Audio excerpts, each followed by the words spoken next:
En tant que professionnel de santé, je peux dire que je n'ai pas du tout vécu cette situation. Par contre, en tant que personne lambda, j'ai été très surpris de cette mesure de confinement que j'ai d'ailleurs bien volontiers acceptée. C'est un véritable renversement de paradigme. Alors que tout nous portait à aller vers l'autre, brutalement on nous dit il faut éviter l'autre. Et c'est ça qui était très surprenant. Ça a été une véritable période de sidération, accompagnée d'une certaine vision eschatologique, une vision de fin du monde. On s'est dit que jamais on avait vécu de tels événements et qu'on n'avait aucune visibilité sur l'avenir. Mais passé cette période de sidération, on a commencé à positiver. Et personnellement, ça m'a permis de beaucoup travailler, beaucoup lire et aussi de faire un petit peu de sport parce qu'il était impensable qu'on puisse rester chez soi à manger sans bouger. Et donc, en fin de compte, c'est une période qui a été pour beaucoup très positive. C'est ça qui est très préoccupant, c'est qu'on n'a pas de véritable visibilité sur l'évolution de la pandémie. Je ne crois pas qu'il y ait une sorte de rebond, mais c'est l'épidémie qui se poursuit, parce que de toutes les façons, le virus, on le connaît très mal, on ne sait pas s'il résiste ou s'il ne résiste pas à la chaleur. La preuve, c'est qu'il y a eu de nouveaux foyers infectieux, et je crois que le monde n'est pas prêt d'en finir. C'est pour ça qu'il faut rester très prudent, notamment sur les gestes barrières. En tant qu'individu et en tant que médecin, c'est une profonde conviction que le masque est très utile. Le masque est une double barrière physique contre la propagation du virus, dont on sait que c'est un virus de type attropisme respiratoire. Donc quand on est masqué tous les deux, on ne se souffle pas dans le visage. Donc on a infiniment moins de chances d'attraper le virus. Pour moi, et je le recommande vivement, il faut porter un masque. Bon, je pense que ce soit en France ou en Algérie, les pouvoirs respectifs des deux pays ont au début navigué à vue. Les deux pays n'étaient pas préparés à affronter une pandémie, une épidémie de cette ampleur. Et effectivement, il y a eu un certain cafouillage, notamment au sujet des masques. Et on nous a même dit au départ qu'il était à la limite, qu'il ne fallait pas porter de masque, et à la limite que c'était même dangereux de porter un masque. C'était en fait pour combler une erreur, c'est-à-dire le fait d'avoir n'avoir pas renouvelé le stock de masques. Et maintenant le pouvoir est dans un autre paradigme, c'est-à-dire le masque tous azimuts. Il est même question d'obliger les gens à porter un masque, y compris dans les rues. Alors qu'au départ, on avait recommandé de ne pas le porter, de ne le porter que lorsqu'on est dans une structure sanitaire. Donc il y a un certain cafouillage. S'il y a manipulation, je ne la vois pas à ce niveau. Je pense que ce serait sans doute au sujet du traitement. Parce que quand on a un traitement dont un expert, dont un spécialiste mondialement reconnu dit qu'il est efficace, partiellement efficace, je ne vois pas la raison pour l'interdire. Et c'est ça qui pose véritablement problème, et c'est ça qu'il y a lieu de penser, et c'est à ce niveau-là qu'il y a lieu de penser qu'il y a eu manipulation. Les Algériens savent qu'il n'y a pas d'autre traitement, et que même s'il y en avait un autre, à savoir l'antiviral qui est en fabrication dans un laboratoire américain, ce traitement-là serait totalement inaccessible à l'Algérie. Par contre, le bon sens a fait qu'on a opté pour un traitement dont une grande partie du monde dit qu'il est efficace, à commencer par les Chinois, qui existe, qui n'est pas cher et qui est disponible. L'Algérie est confrontée donc à une situation politique très, très délicate, parce que les Algériens sont très très fatigués, ils sont profondément mécontents et ils sont très très inquiets pour l'avenir de leur pays.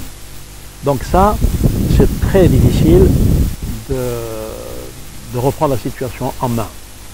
Même si les Algériens, par bon sens, par raison, pensent qu'il ne faut pas reprendre pour le moment la contestation populaire. Et je suis tout à fait d'accord, ce n'est pas le moment de reprendre la contestation populaire. Donc le pouvoir en Algérie, au départ, c'était une aubaine. La crise sanitaire est une aubaine, ça permet d'interdire légitimement toute manifestation de rue contestant le régime ou pour une raison ou pour une autre. Le pouvoir a une occasion au nord pour essayer de revoir sa copie. Parce qu'il n'y a pas de manifestation populaire, il faut qu'il revoie un certain nombre de choses. Il faut qu'il donne des gages de son sérieux, de sa volonté de changement de la situation. Et malheureusement, ce qui ne se fait pas. Il y a autre chose qui est fait, qui est à mon avis totalement contre-productif. Mais par ailleurs, cette crise sanitaire est un défi majeur pour le pouvoir. Réussir à la maîtriser, il en sortira grandi. Et il redorera un petit peu son blason. S'il ne la maîtrise pas, et si à Dieu ne plaise, la situation se poursuit ou même dégénère, ce que ne donne pas à penser la situation actuelle, alors à ce moment-là, la légitimité du pouvoir va encore s'effriter. Donc il joue sur une corde raide. C'est saisir l'aubaine de la crise sanitaire, mais en même temps maîtriser la crise sanitaire, parce qu'il a besoin de redorer son blason, non pas seulement à l'intérieur, mais également pour l'image extérieure. Et c'est ça qui est aussi très important, parce que le pouvoir, de tout temps, le pouvoir algérien, s'est soucié de l'image qu'il donne à l'extérieur. Et c'est pour ça d'ailleurs que le moindre quidam qui commence à parler de l'Algérie sur une chaîne de télévision ou en tant que journaliste est perçu comme l'ennemi absolu. C'est ça le problème. Donc c'est toujours l'image donnée à l'extérieur. Pour les Algériens, c'est une chose fondamentale. On est revenu à une sorte de primauté de l'extérieur sur l'intérieur, alors qu'une bonne image se donne par la régulation du contexte politique, économique, social, plutôt national.